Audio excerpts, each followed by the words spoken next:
and let's go around the grounds. We've got crude and we've got supply shortages. Let's toss in an Evergrande. There's lots of things to talk about with Pete McGuire from XM. Good afternoon, Pete. Thank you so much for joining us today. Let's just start with energy and the energy crisis, shall we? Yeah. So filling up the cars is going to hurt between now and Christmas. I just did it. You exactly. just did it. Yeah, I did. I absolutely. I was going to make reference to that, and I just did it at Randwick, opposite the racecourse, going probably about an hour and a half ago. I couldn't believe it, and that really does impact the average consumer in the pocket and the purse, and that hurt is being felt all over the globe. Certainly in emerging markets. Have a look at Indonesia. Have a look at the likes of Philippines and India, and running it across Bangladesh and so on. They're really impacting. But yeah, we're feeling it here in Australia, and that storyline, unfortunately, sitting at about $85 a barrel. There's every chance you could see a $90 handle in the very foreseeable future. Yeah, I was just thinking, because I also filled up recently, and right down the bottom it gets closer to $2 for the premium stuff. Now, The reason why this matters is everyone's talking about central banks tightening, but doesn't that just exacerbate the squeeze on household budgets? Absolutely, and you're talking, so the first part is yes, and there's going to be a lot of squeeze and a lot of hurt coming over the next couple of years, I think, and that what impact that has to naturally global property prices. The second part is the inflation story. Foods, base metals, have a look what happened to zinc, aluminium, tin, copper over the last week and a half. It's just been parabolic.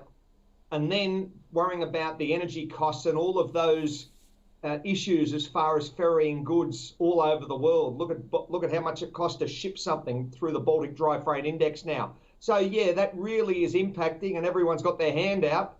There's a war for talent. There's the first part, Annette, as far as human resources. And the next part is everyone will be certainly putting their hand out for a wage rise, because they've got to match that to the cost of inflation. So I think we'd have to take issue here with shipping, don't we, Pete? Because you can't get a container, you can't get a truck, it's expensive to fill it up. It's going to be a pretty pricey Christmas, just as we've let everybody out of their homes.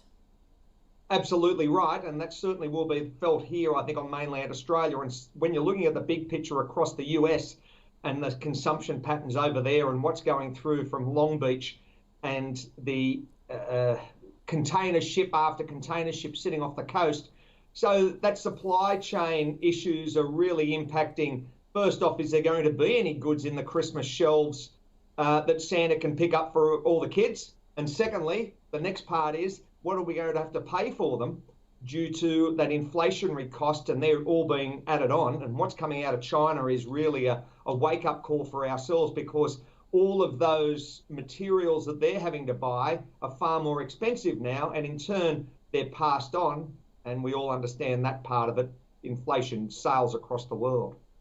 It sure does, although our friends over at the ECB, European Central Bank, is doing its best to push back. For how long? Well, it's an interesting point. We've got two components on that, Annette. First off, you've got the worrying thoughts as far as this week coming out on Friday, those three PMIs, services, manufacturing, the composite index. Now, they're getting ever closer. They're around that 54, 55 sort of handle. There comes, and that graph tells it all to our viewers. We saw it tank, the V-shaped recovery, which everyone was, textbook perfect. But as it approaches that 50 number, this is where we're going to have to worry come December, January, and the stagflation story. So you've got high inflation and you've got a stagflation as far as growth prospects. So there is certainly a divergence between the Eurozone and what their ideals are and the US with the Fed talk as far as taper, and it's always a currency trade. And of course, here in Australia, if you don't like China, you sell the Aussie dollar, but the Aussie dollar's holding up fairly well, wouldn't you say? Well, yeah, that US dollar's come under a bit of pressure, so it's pushed the Aussie up, and we're nearly at 75, 74.9, I thought, in the last couple of seconds. You got the Kiwis sitting at 71.70. So yeah, that Aussie's had a nice move to the upside, bit of hot air's coming out of that US dollar index. The storyline, I think, is that is an impact to us is the Evergrande saga, and what that impact is as far as over the next matter of months, how many other companies are going to fall under the same sort of curse that Evergrande finds itself in. You know, I was looking at some incredible numbers. The property sector over there in China dwarfs everything else in the market as far as globally. It's a 62 trillion with a T, $62 trillion part of their economy. And the other thing is they've got 90 million apartments that are uninhabited. So that really puts together a storyline. And then you've got debt servicing and what do developers do and how many other Evergrandes position themselves across that global contagion as far as lenders, both domestically and internationally.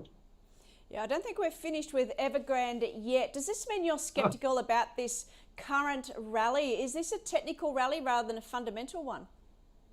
I don't know. I think it's been built on.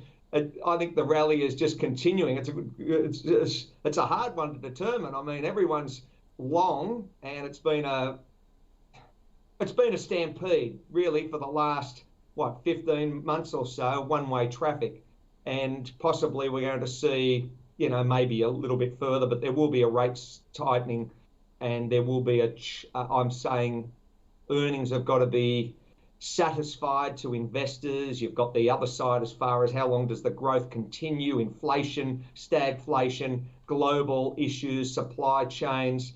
There's a lot of big picture concerns out there, and maybe we are fully priced. Who knows? So, of course, I was just going to tease you out. Your morning note was saying, you know, of course, we've got our favourite Tesla reporting. Doesn't seem to be suffering from chip problems. What's his secret?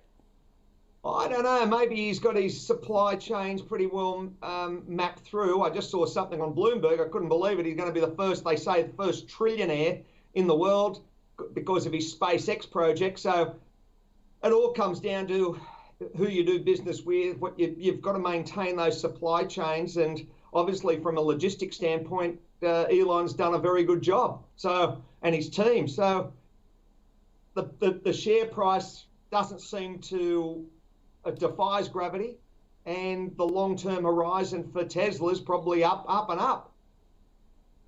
It sure is. Well, we'll just have to see what happens overnight. SpaceX looks like a lot of fun, but no one's telling us how much it costs. Pete, do you want to sign up?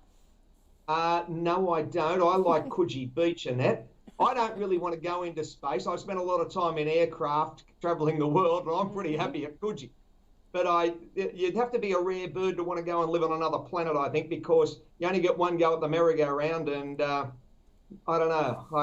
I'm pretty happy with my feet on terra firma in Sydney. Hear to that. Thank you so much, Peter McGuire, there for the rundown. Enjoy your afternoon there in Coogee. Thank you, Annette.